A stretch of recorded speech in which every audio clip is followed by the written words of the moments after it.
And where are we on the robot this weekend? It's crappy weather outside, so it's plenty of good opportunities to get back onto the robot building.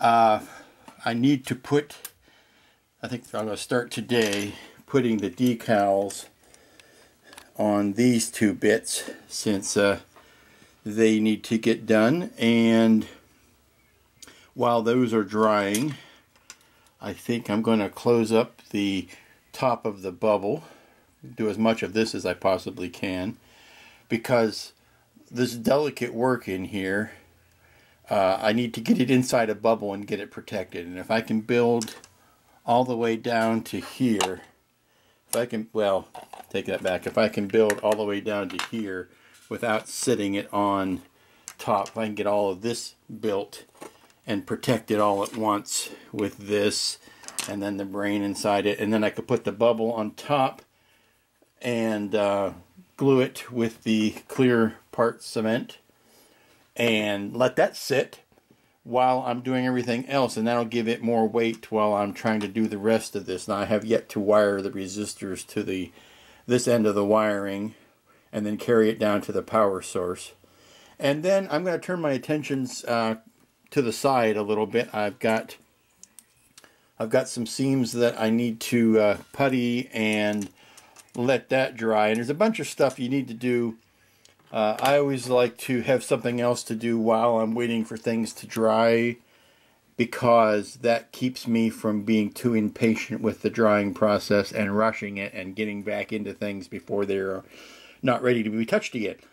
So what I want to do is I want to do up a bunch of little stuff and let it be drying and curing while I work on another project. And the other project I need to work on today is what I'm calling the power base, or the second part of the podium. I'm thinking about how this robot is going to be displayed, and it's not going to be, at least this one, is not going to be 100% self-contained. It's going to sit on a base, and the power is going to run down out of the robot into the base, over, and then back up to a podium or a pedestal of some sort that is going to house the circuit boards, the big dog circuit boards. And I've decided I'm going to run 2 of them, which will give me 10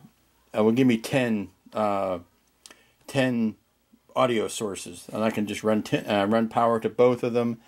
And I'm going to run 1 common speaker back out and up to the robot, and that's the wiring that has to go from the base to the robot. As far as the voice is concerned, it are only the 2 speaker wires.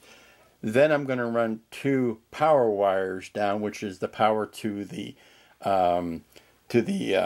belly light there, and to the chest lights, and to the bubble lights. That's all going to come down on 1 common power line out, and that'll have a switch that is over in the pedestal to flip on and off.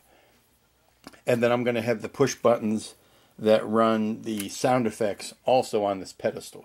But I need to build that thing. So while all of this is drying and setting up, I'm going to be doing some scratch building on this pedestal. You know, pre-cut the sides of what this pedestal is going to be, and then I'm going to try to make it look, you know, appropriately Jupiter 2-ish, so it looks like it belongs standing next to the robot. I've got also doing some painting on the power pack and things like that, but that keeps me from meddling with the robot and to let it dry.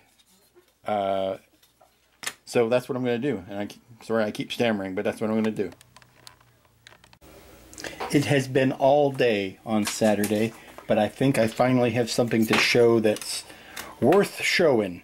It took a last-minute plea, or not a last-minute, it took a plea to the internet gods on Hobby Talk to help me figure out where the power was on the big dog circuit. Found out it was right there all along, right under my nose, but I swear it was not there until it was pointed out. So what I've got is the Big Dog circuit. Now, Big Dog is a greeting card company available that makes the circuits that go into those annoying Christmas and birthday cards that play songs and whatnot whenever you push a button. They've got, look them up on the internet. They've got quite a number of good things, and what they've got is a 5-button programmable card that allows you to put, there's a little USB port right there, allows you to put 5 sound clips on there that are pretty long. Now, I'm only using a fraction of the length of the audio files, plus these are only temporary audio files. Excuse me, temporary audio files. I'm looking for much better versions. But what it's going to do is I have fashioned up this top to my pedestal. That's the pedestal. This is going to be the master on-off switch, which is not wired up anything right now. This is the power pack, which is only going to sit here as decoratively, and then you take it off and plug it into the robot, or else things don't work. It's reminiscent of the control panel on the Jupiter 2 that had the robot's power pack also as part of the console. But here are 5 little push switches that go to those little buttons that go to the board. And here are the 5 sound clips that I've got loaded temporarily. Warning! Questions. I am sorry. My computer is the best on Earth. It does not compute. Okay, those are your 5 basic sounds. And I've got them running. I've extended the wires out to the speaker. And and then off of that speaker, I am running 2 LEDs, simply 5mm cool whites or warm whites at this point. I am going to tint those orange, but for right now, they are white lights. And what happens is, with no resistor or anything on them, they will pick up from the speaker wires. And this again, this is something else I picked up from the geniuses at Hobby Talk. When you push the button, and I may have to put this on a tripod. Hold on one second. We're going to try this without the tripod for a second. I've got things mocked up at just standing around as best I can. Here again is my panel. You remember seeing the tiny little piezo speaker that came with the cards? And you don't think that that's really going to be good enough for your final product. But once you stick it down in here in the body of the robot, that just acts like a big old echo chamber and adds all kinds of good sound quality to it. And again, my sound clips themselves are not the best. Now, I've also mocked up the mouthpiece. I've got some fiber fill in behind the clear piece, but in front of the bulbs. I've got 2 5mm warm whites that I'm going to tint orange. Let's see what else. I got this piece temporarily holding it, and that's kind of holding it in place. But this is a dry run. Warning! Now you heard how much better that sounds with that, but I realize I've got the overhead light on it. So we turn the overhead light off, and let me see if I need to check the white balance. Let's see, white balance, yeah. Okay, that's better. Now, here is the test.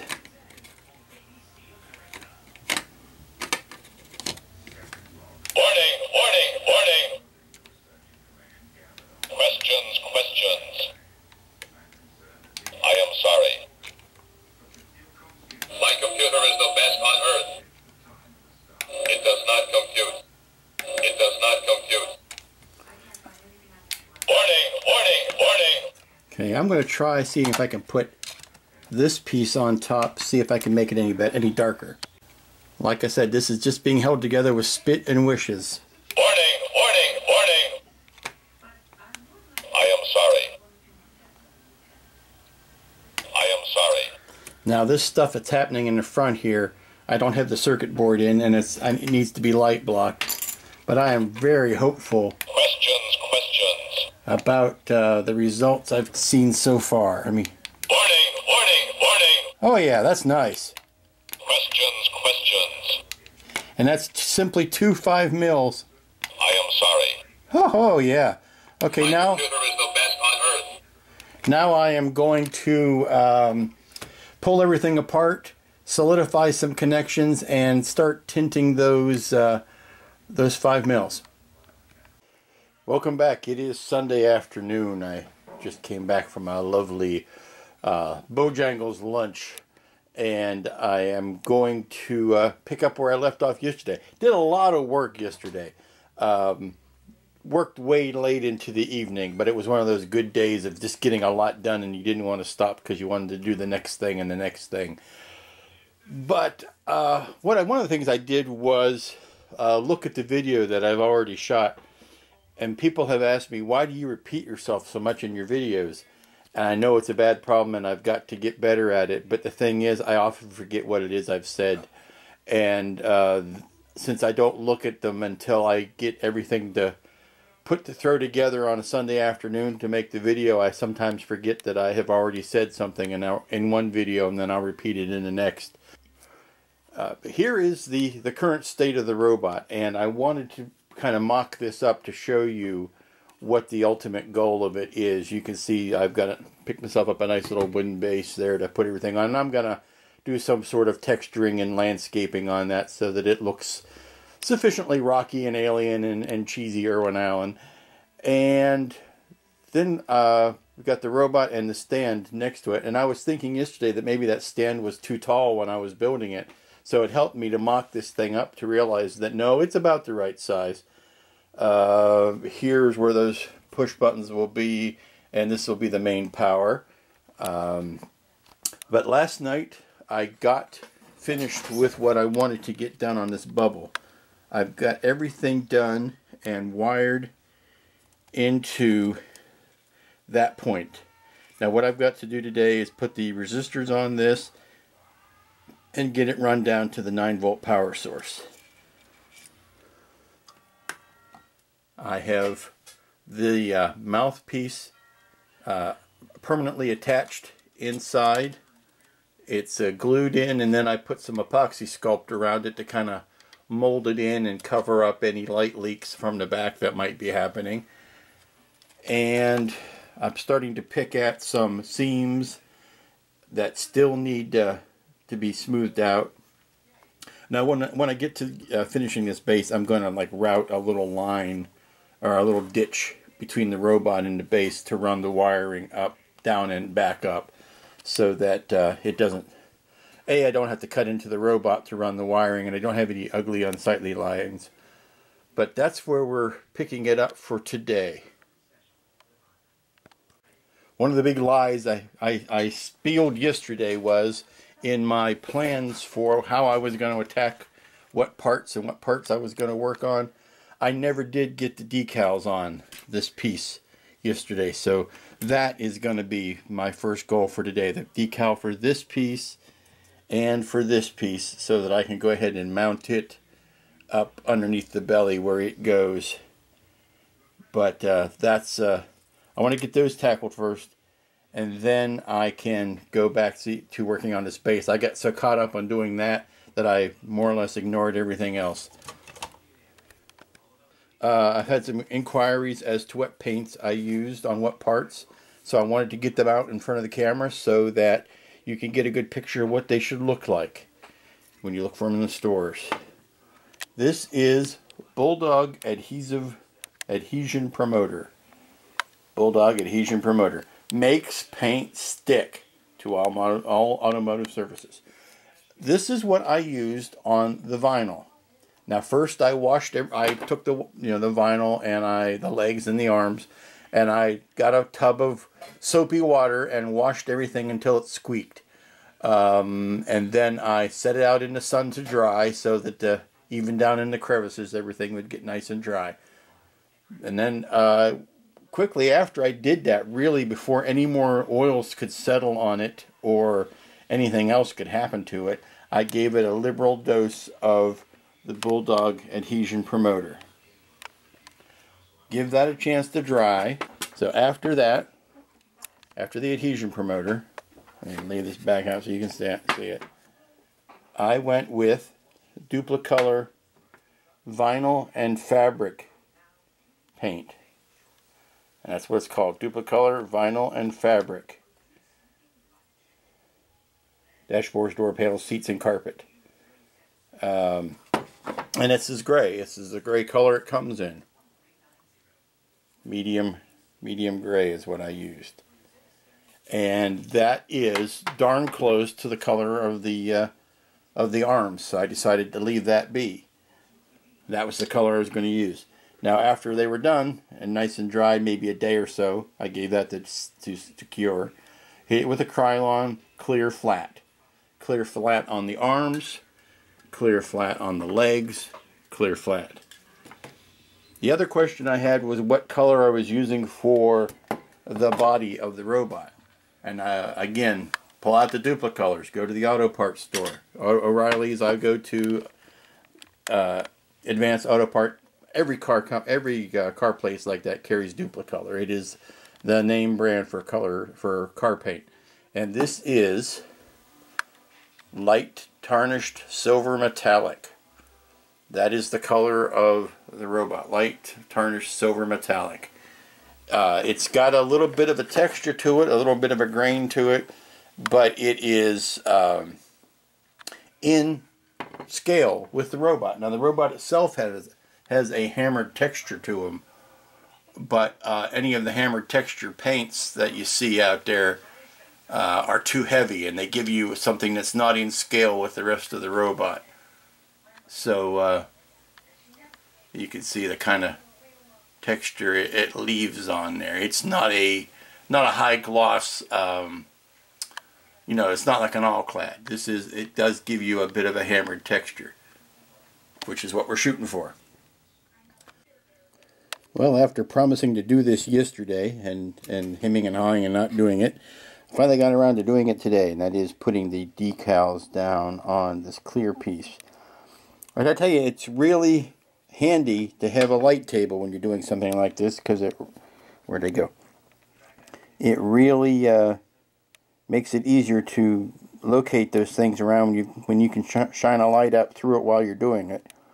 I recommend it if you possibly have the means, or even if you have to take a piece of glass and stick a bulb under it while you're doing it. So much easier than trying to guess, because once you put that paint on there, actually it's painted from the back with the Tamiya clears. I suppose you could put those on first and then paint it, but that's not the way I did it. I found that when I turned off the light table or picked it up, it was there it goes.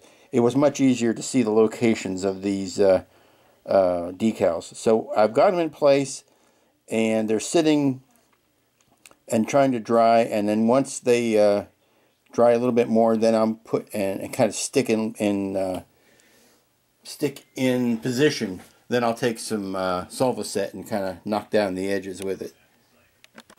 I have another milestone to record. I like recording these little milestones as they happen. Gives me hope and strength to go on. Let's flip the battery around while I look at that. Eyeball lights are on. The dome, the top bubble amber lights are on. And I hate to keep harping on this, but this is phase 1. This is the first robot, so this is minimal lighting, no fancy tricks, no blinking lights. I think the next one I will try to get a little fancier with surface mount bulbs and maybe a blinking light in there or two. But look at that. I like it. There you go.